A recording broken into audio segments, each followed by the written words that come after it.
తూర్పుగోదావరి జిల్లా భూపతిపాలెం గురుకుల పాఠశాలలో 1984 నుంచి ఇప్పటి వరకు 40 బ్యాచ్ల విద్యార్థులు మహాసమ్మేళన కార్యక్రమం ద్వారా వేదికపైకి వచ్చారు.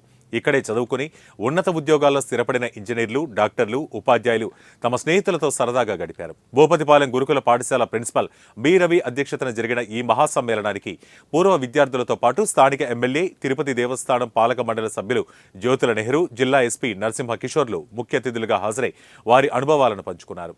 తన నియోజకవర్గంలో ఇంత గొప్ప పాఠశాల ఉండటం చాలా సంతోషకరమని వారు హర్షం వ్యక్తం చేశారు. నడుపునటువంటి విధానానికి కానీ భాగస్వామి కాడ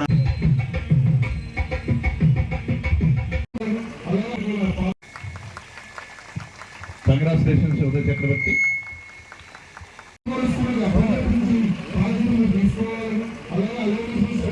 డిఎస్ రాజు గారు రాజమండ్రి పార్లమెంట్ సభ్యుడిగా ఉంటూ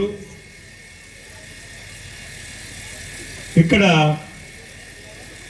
ఆ రోజుల్లో ఒక గురుకుల పాఠశాలను ప్రారంభించాలి, దాంట్లో మంచి విద్యా వ్యవస్థను ఏర్పాటు చేయాలి అని చెప్పి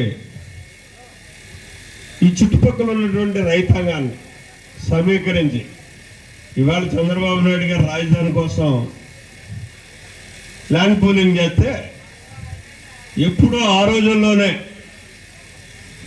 విద్యకి ఒక ప్రాధాన్యత ఇచ్చి ఎంతో మంది రైతాంగం దగ్గర నుంచి ఈ 171 ఎకరం కూడా ఆయన ల్యాండ్ పూలింగ్ చేసినటువంటి పరిస్థితి. అంటే ఒక వ్యక్తి మీద నమ్మకం ఉంటే ఏదైనా ఇవ్వడానికి సిద్ధంగా ఉంటుంది సమాజం అనడానికి నిదర్శనం అది. ఆయన ప్రారంభించినటువంటి ఈ గురుకుల పాఠశాల ధర్మిలాది ఇందాక పివి నరసరావు తీసుకున్నటువంటి నిర్ణయం అండి.